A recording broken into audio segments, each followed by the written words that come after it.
या क्षणाची मोठी बातमी। बलात्कार प्रकरणी प्रज्वल रेवण्णाला जन्मठेपेची शिक्षा सुनावण्यात आली आहे। प्रज्वल रेवण्णा हे माजी पंतप्रधान देवेगौडा यांचे नातू आहेत। रेवण्णावरील 47 वर्षीय मोलकरणीवर बलात्काराचा आरोप सिद्ध झाला होता।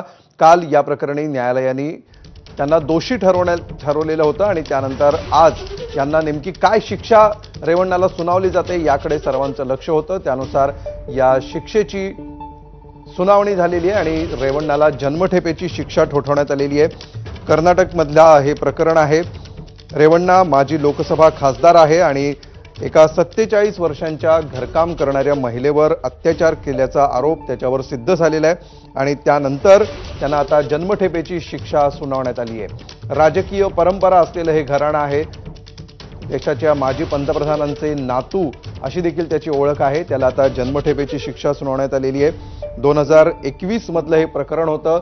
लॉकडाऊनच्या काळामध्ये घरकाम करणाऱ्या महिलेवर अत्याचार केले, तिच्यावर बलात्कार केल्याचा आरोप रेवण्णावर होता आणि न्यायालयामध्ये हा गुन्हा सिद्ध झालेला आहे। या सगळ्याचे व्हिडिओ देखील बनवण्यात आलेले होते आणि त्या महिलेला धमकावून शांत बसायला भाग पाडलं होतं अशी देखील माहिती समोर आली। अधिक माहिती घेऊया आमचे प्रतिनिधी सोमेश कोलगे यांच्याकडून। सोमेश, अमोल, प्रज्वल रेवण्णा याला शिक्षा सुनावण्यात आली होती आणि त्यानंतर प्रज्वल रेवण्णावर जो एक बलात्काराचा आरोप ठेवण्यात आलेला आहे 46 वर्षीय महिलेचा, त्या प्रकरणी शिक्षा सुनावण्यात आली होती आणि त्यासोबतच अशा प्रकारे अश्लील मटेरियल हे व्हिडिओग्राफिक स्वरूपामध्ये स्वतःकडे बाळगणं आणि ते ठेवणं याविषयीही त्यांना शिक्षा सुनावण्यात आली होती। जितके आरोप प्रज्वल रेवण्णावर ठेवण्यात आले होते त्या सर्व आरोपांकरिता प्रज्वल रेवण्णाला शिक्षा सुनावण्यात आली आणि त्यानंतर मग ती शिक्षा नेमकी किती असावी याबाबत आज कोर्ट निर्णय करणार होतं।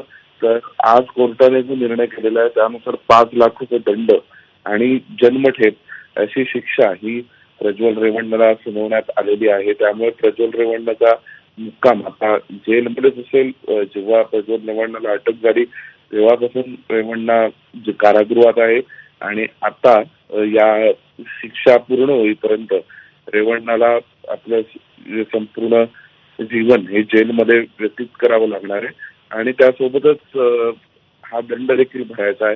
त्यामुळे आता नक्कीच तातडीने वरच्या न्यायालयामध्ये दाद मागण्यासाठी अपिलामध्ये प्रज्वल रेवण्णा जातील।